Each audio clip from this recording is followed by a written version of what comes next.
and then actually had a baby by him. And then it's the family that tried to hush it up, tried to sweep it under the rug. How could they possibly do that? I don't know. I mean, I guess if you're a crane, you can pull all kinds of strings. Anyway, let's just say, like, years down the road, this kid just shows up, pops up, starts calling Julian Daddy, starts asking for his share of the crane fortune. Now, what do you think Julian and Alistair would do with that? Well, that can't happen because the baby died.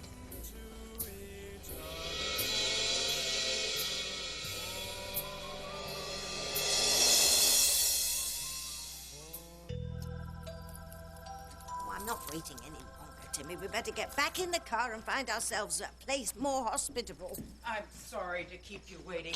I was up at the house helping Father to bed. He's getting on, I'm afraid, and likes to retire early. I'm Norma, by the way. Why don't you give me a moment and I'll turn on the lights.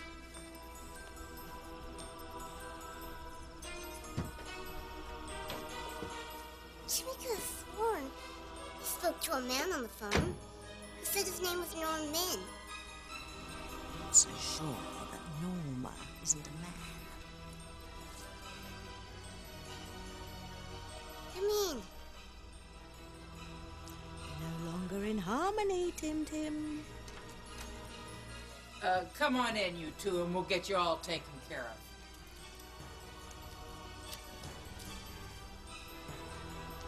Princess, What is it? do you see what Jimmy sees? It's just Norma and her father's ramshackle old house. So what? I've stayed in worse myself. Norma said her father was asleep. And who is in the window? I don't see anyone. Oh, it's just your imagination playing tricks on you. Come on. Jimmy could have sworn he saw someone creep in that old window.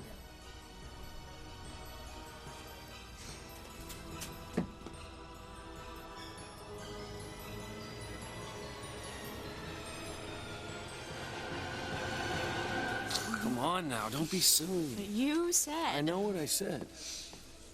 I still don't think it's gonna be easy. How does a working class schmo buy the fairy tale princess he loves everything she wants and deserves? What if all she wants is love? Well, she may think all she wants is love. In time, that may not be enough. We just have to face the facts, Sheridan. We may have a problem someday. I don't believe that for a minute. I know why. Why? Because I know the rest of the world has envied me for the things that I've grown up with. I had ponies, expensive dresses, all the jewelry I could wear and more. But the one thing that I never had, that no amount of money in the world could ever buy, is what I finally found in your arms. Security. And love. You mean that? I know your family didn't have much in the way of money or material things, but you had each other. I bet you never went to bed once without a kiss goodnight from your mother.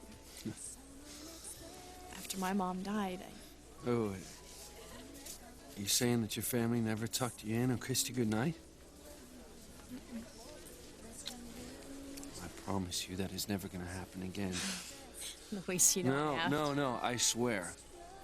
And you just let him try and stop it.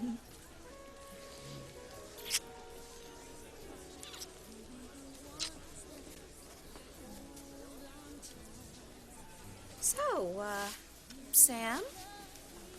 Tell us about your first love. Who was she? Told you. There's nothing to tell. Oh, no, that's not what your brother says. I mean, Hank insists that there was someone that Sam was just crazy about in high school. But I've never even heard her name, let alone the reason why they broke up.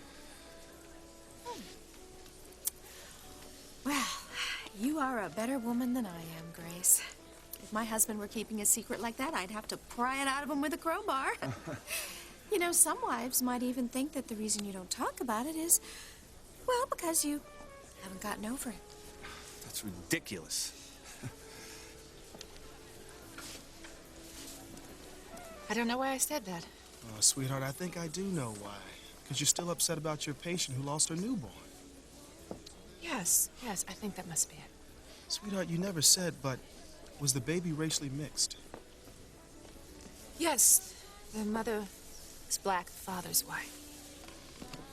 You know, I couldn't even imagine looking forward to having a baby for 9 months and then having the baby die right after it was born.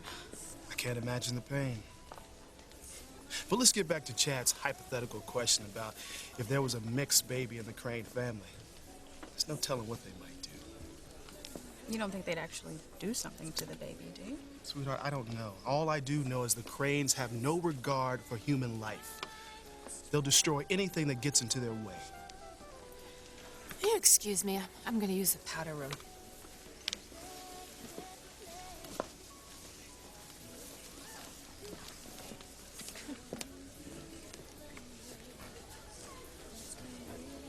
TC's right. The Cranes don't think twice about destroying anything that threatens them.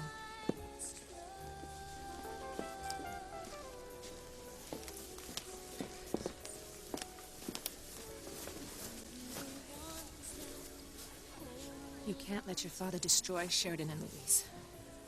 I'll do whatever you want if you'll just leave them alone. Anything.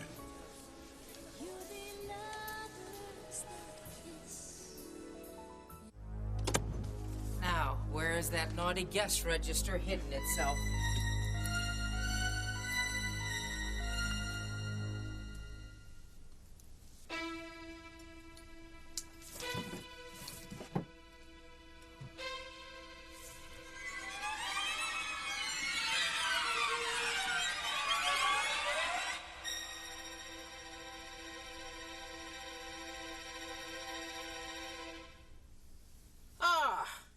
Here we go.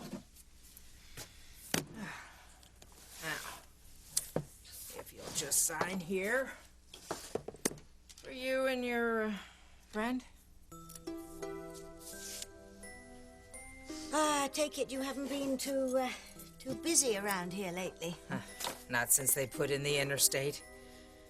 Oh, I'm afraid nobody stops here anymore.